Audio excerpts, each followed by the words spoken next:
So, how do you see stress affecting students, preferably their performance? In here, we see stress in lots of ways. We see, I think, a lot of there's stress in students that don't do, they kind of fall behind in their work. So that creates stress, obviously, trying to get caught up and do that. But I think more so, we see it on the other end where it's stress to get into colleges or stress that I think either the students themselves put on themselves or parents put on them to achieve high levels. And I think around Milwaukee especially, I think we see more high achiever stress, if that makes sense. What can students do to prevent or reduce their stress levels? I think one thing is just to be very intentional about the way we go about our everyday life. I always talk to students about making sure they're eating normally and healthy, that their sleep patterns are somewhat normal, controlling social media at night and that kind of thing. But then also exercising, I think, is really big, just the scientific proof of what that does with endorphins and so on, that helps the stress also. So I think it's just a matter of taking care of your body that way and how you're living, but then also as far as like time management and the way we go about our academic studies and balancing our academics with our social life and all the extracurriculars we do as well. So sometimes creating that margin in our lives, I think, is important. About how many students come to you about their stress? A lot. I'm not sure how many. I have several that come in here regularly, very often, to talk about it. But I would say that every single day there are new students that come in also, and so I think I couldn't put a number on it, but I would say it's a lot. And we're dealing with stress and anxiety much of the day. What do some of the students complain about when they are stressed?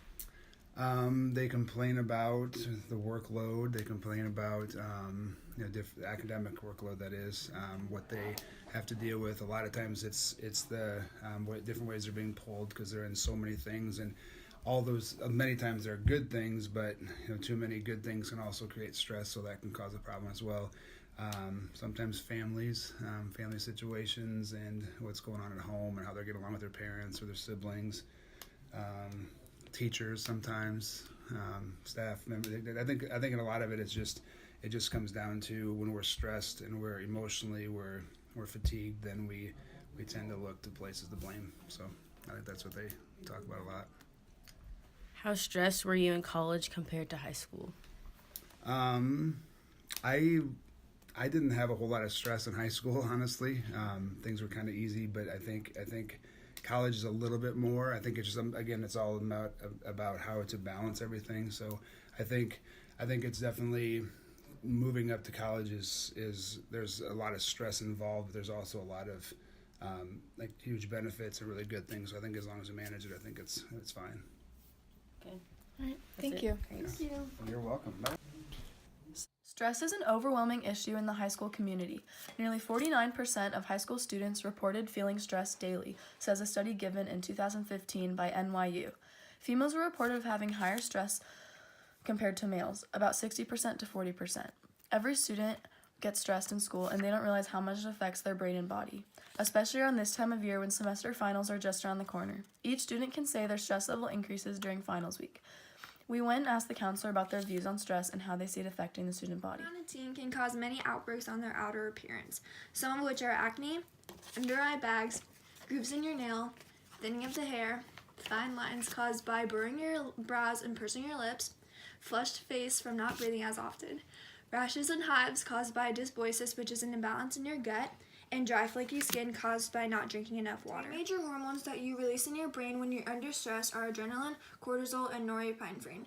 Adrenaline is also known as the fight or fight hormone. It's formed when adrenaline glands send a message to your brain that there is a stressful situation ahead. Adrenaline is responsible for immediate reactions when we feel stressed. Your heart could be pounding, you could have shortness of breath, your muscles could get tense, and you could even start sweating.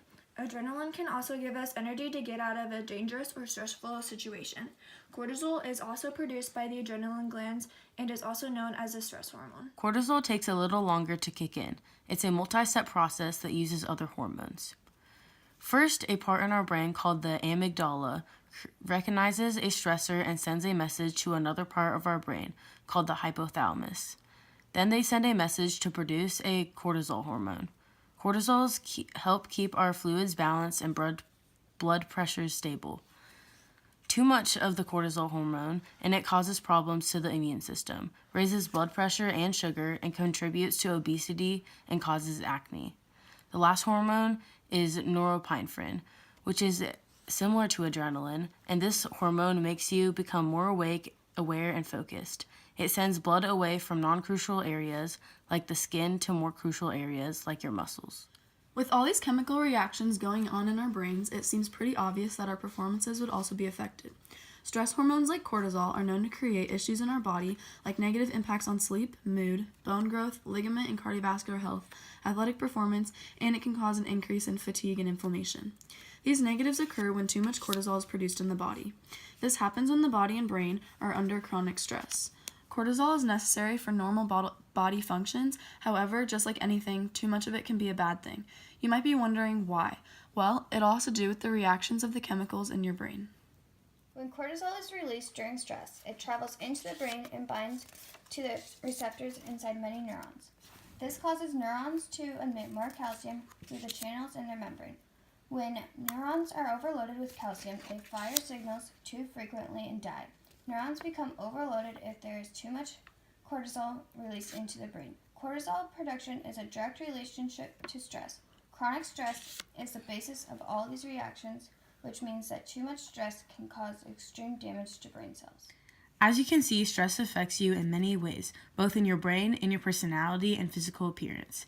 It is important to manage your stress so that you don't get acne, bags under your eyes, and keep levels or cortisol at a minimum because it affects your sleep, mood, and lots of other physical aspects in your body that will affect you later on in life. We should all take into consideration what Mr. Sanders said in the interview. Finals are the most stressful time of the year. You are more likely to be greatly affected by stress, even though a lot of people don't realize how stressed they are and how it is affecting them physically and mentally, especially women, because they are significantly more stressed than men. Everyone is stressed about something at one point in their life, and they need to take the right steps to lower their stress levels so that they can live a better, healthier life.